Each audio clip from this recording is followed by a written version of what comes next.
Learning how to insulate and seal attics is one of the easiest ways to reduce utility bills, specifically heating bills in the winter. I'll show you all the different supplies you'll need, and in the end, I think you'll be surprised at how fast this can be. Attics are the largest source of energy loss in a home. They're responsible for up to 25% of the heat that escapes during the winter. The EPA's Energy Star program has insulation R value recommendations, and those are based on where you live, and those are called climate zones. For example, the home I'm working on for this project is in climate zone 4 in the Midwest. So they recommend using an R value in the attic that's between R38 and R49. But before I insulate, I need to seal the air leaks. The common air leaks that you'll encounter in an attic come from the bathroom exhaust fan in ceilings, recessed lights, top plates, plumbing vents, bathroom exhaust vents, and drywall seams. The first step I took in this attic was to seal the brand new bathroom exhaust fan up against the drywall. I'm going to be using Great Stuff Wide Spray for this.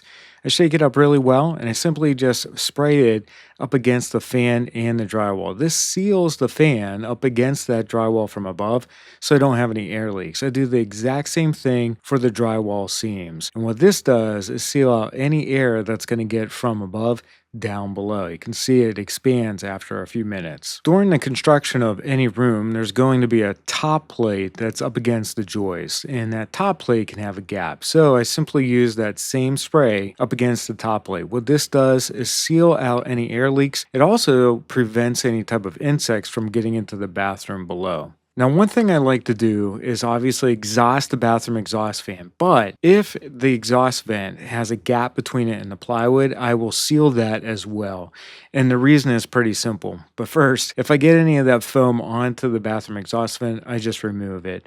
And then what I do is add my ductwork to the vent using a worm drive. Now, what I like to do is use foil tape as well over top of that and have insulated ductwork. The reason why I seal off that gap is because there's warm, moist air coming from the fan below. And if that gets up into that gap, it can collect moisture and cause a mold and mildew problem. But you can see here that fan is properly ventilated, and that's always important in an attic. After I seal all the potential air leaks, the next step is to insulate.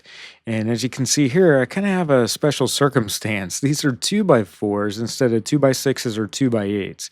So I'm going to be using Rockwool Comfortbatt R15. This can fit in between 16-inch on-center joists or walls, and I just make sure that it's nice and tight up against those 2x4s. If I do have any kind of electrical or plumbing, I can simply just cut out little recesses for that. For example, with this J-box for the recessed light, which I can insulate over top of. The nice thing with Rockwool is it's easy to cut. I can use scraps of it in small spots like this.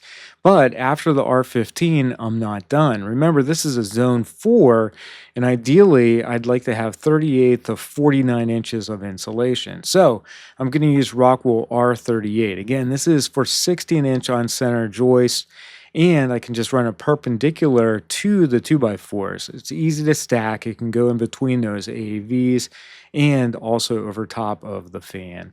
So I hope these tips help you out. Definitely should help you with reducing your utility bills. If you have any questions, just let me know in the comments.